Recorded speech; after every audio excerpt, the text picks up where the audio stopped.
Okay, hi class. We are going to be looking at Adobe Lightroom Classic.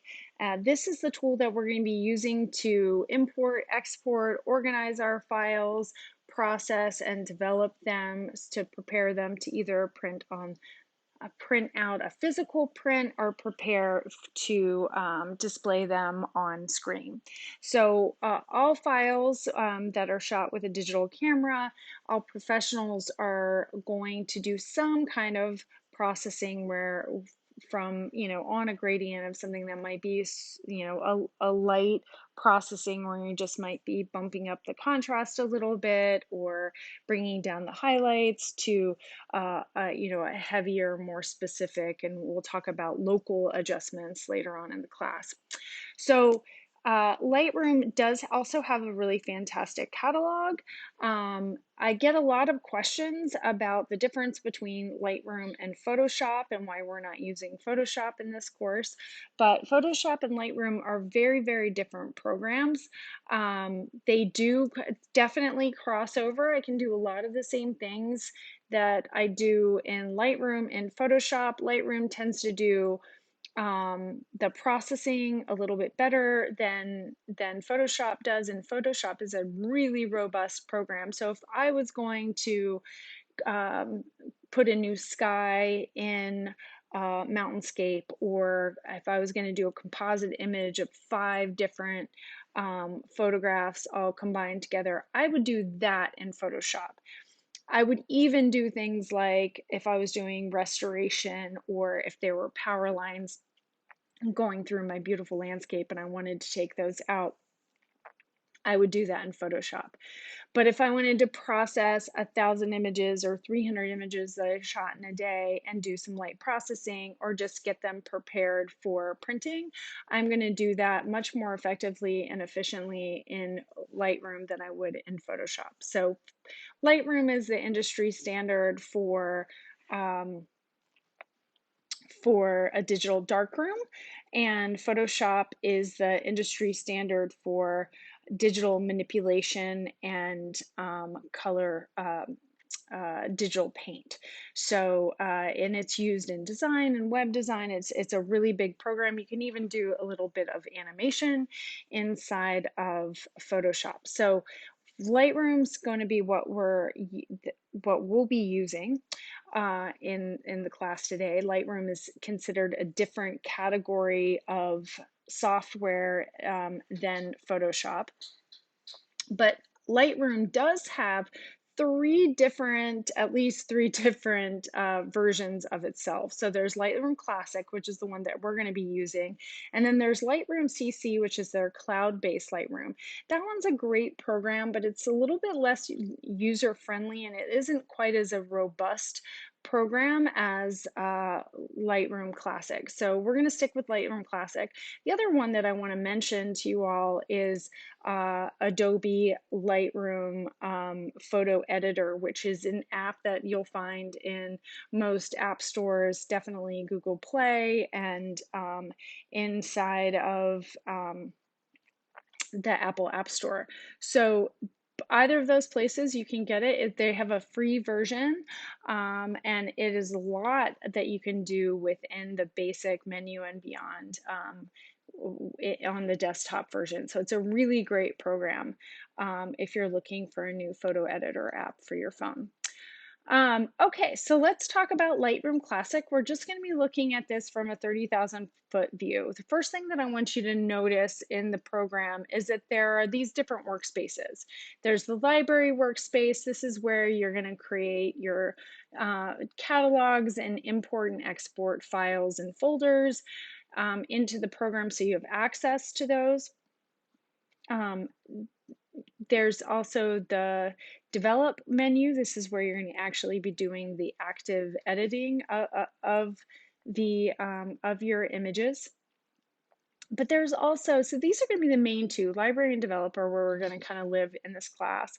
But there's also map. If your most digital cameras have a GPS, this is where you could get your specific GPS coordinates if you were going back to a specific location or if you wanted to share that out. So this is used a lot with location photographers, but other people like to have that GPS information. Now my camera does have GPS um, embedded in it does have that as a function of the camera, but you also have to turn it on. I don't use it that much, so I have mine turned off. You can also do really quick books, portfolio books and slideshows, as well as preparing your images for print, so creating contact sheets or just single pages and little web pages as well. Now, I will say that most I have used these other between map, book, slideshow, print, and web is probably the print and web. Definitely use the web a lot. This is where when I was working professionally for my clients, I would do some light processing and I would use this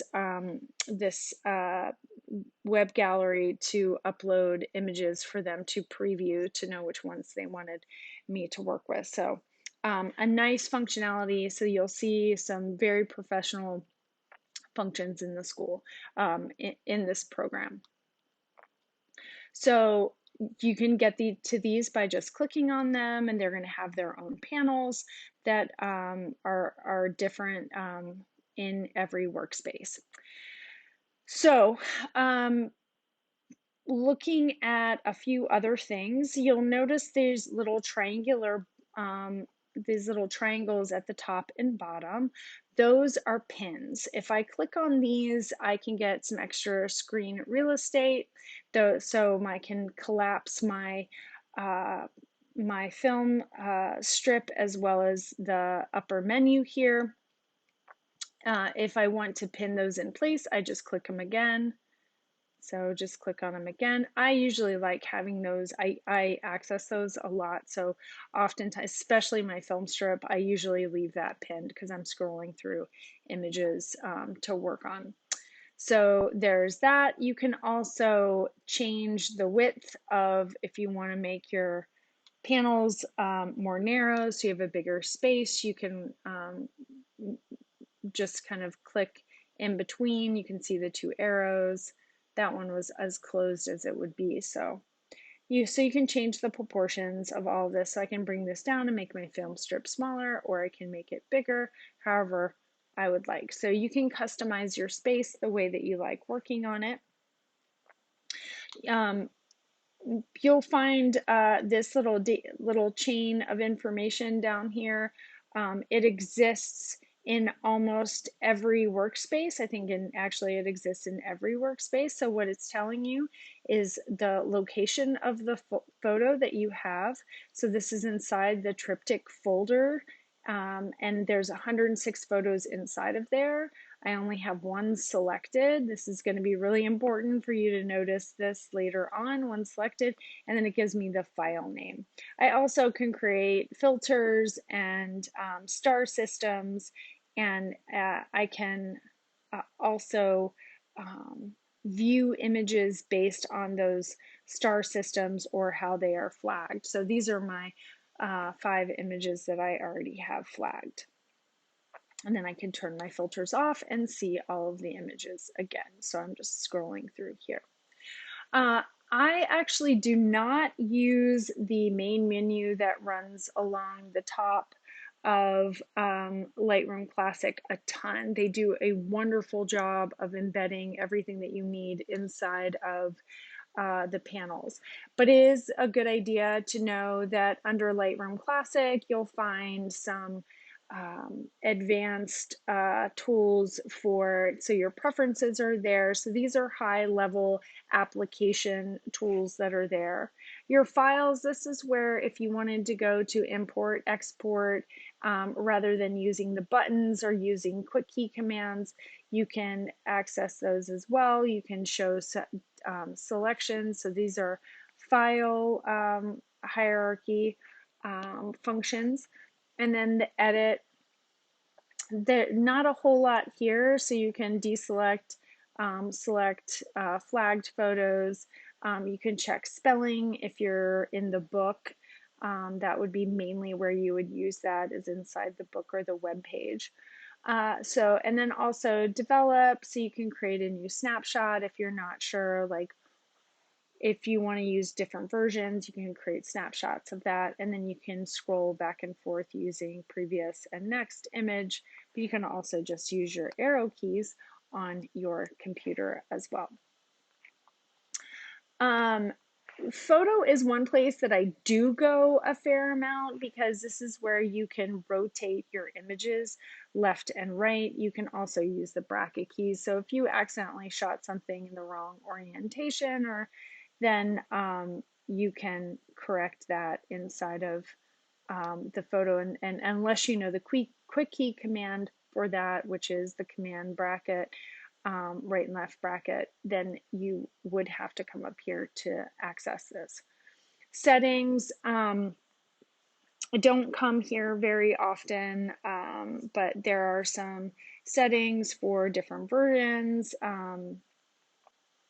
The tools, I don't come here ever at all, because as you can see, kind of hidden in the develop menu, this is where the tools that are listed. So I have, and this has changed actually. So when I'm going to switch computers, because the school computers have a newer version of Lightroom Classic, and they have made some adjustments that on how you access the tools. So we'll look at that on your computers.